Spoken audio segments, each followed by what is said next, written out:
सभी को राम राम, बड़ों को प्रणाम।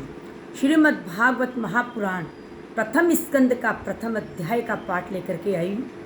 पहला अध्याय श्री सूत जी से सोनकादि ऋषियों का प्रश्न मंगलाचरण। देखिए, भगवान कह रहे हैं कि ये श्रीमद् भागवत वेद रूप कल्प वृक्ष पका हुआ फल है। श्री सुखदेव जी तोते के मुख का संबंध हो जाने से ये परमानंदमयी सुधा से परिपूर्ण हो गया है। इस फल में छिलका, गुठली आदि त्याज्य अंश तनिक भी नहीं है। ये मूर्तिमान रस है। जब तक शरीर में चेतना रहे तब तक इस दिव्य भगवत रस का निरंतर बार बार पान करते रहो। यही पृथ्वी पर ही सुलभ है। ये भागवत कथा सिर्फ पृथ्वी पर ही सुलभ है।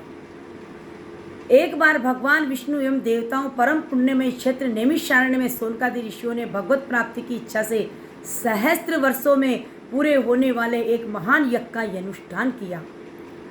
एक दिन उन लोगों ने प्रातःकाल अग्निहोत्र आदि नित्य कृत्यों से निवृत्त होकर सूत जी का पूजन किया और ऊंचे आसन पर बैठाकर बड़े आदर से ये प्रसन्न किया। ऋषियों ने कहा, सूत जी आप निष्पाप हैं। आपने समस्त इतिहास, पुराण और धर्म शास्त्रों का विधि पूर्वक अध्ययन किया है। उनकी भली भांति व्याख्या भी की है। वेद वेताओं में श्रेष्ठ भगवान बाद नारायण एवं भगवान के सगुण निर्गुण रूप को जानने वाले दूसरे मुनियों ने कुछ जाना है। गुरुजन अपने प्रेमी शिष्यों को गुप्त से गुप्त बात भी बता दिया करते हैं। आयुष्मान, आप कृपा करके ये बतलाइए कि उन सब शास्त्रों, पुराणों और गुरुजनों के उपदेशों से कलयुगी जीवों के परम कल्याण सहज साधन आपने क्या निश्चय किया है। प्यारे सूत जी बोले, आपका कल्याण हो। आप तो जानते ही हैं कि यदुवंशियों रक्षक भक्तवत्सल भगवान श्री कृष्ण वासुदेव की धर्म पत्नी देव की गर्भ से क्या करने की इच्छा से अवतीर्ण हुए थे। हम उसे सुनना चाहते हैं। आप कृपा करके हमारे लिए उसका वर्णन कीजिए। भगवान का अवतार जीवों के परम कल्याण और उनकी भगवत प्रेममयी समृद्धि के लिए ही होता है। ये जीव जन्म मृत्यु के घोर चक्कर में पड़ा हुआ है। इस स्थिति में यदि वह कभी भगवान के मंगलमय नाम का उच्चारण कर ले तो उसी क्षण उससे मुक्त हो जाए।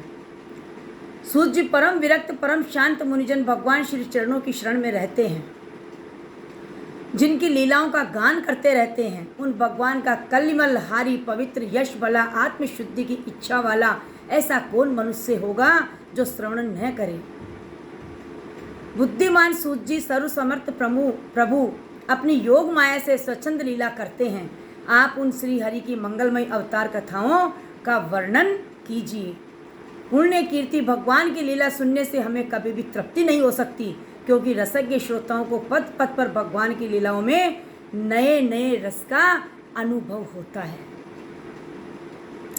भगवान श्री कृष्ण अपने को छिपाए हुए थे। लोगों के सामने ऐसी चेष्टा करते थे मानो कोई मनुष्य हो, परंतु उन्होंने बलराम जी के साथ ऐसी अनेक लीलाएं की। बलराम जी के साथ में ऐसा पराक्रम भी प्रकट किया जो मनुष्य नहीं कर सकते हैं।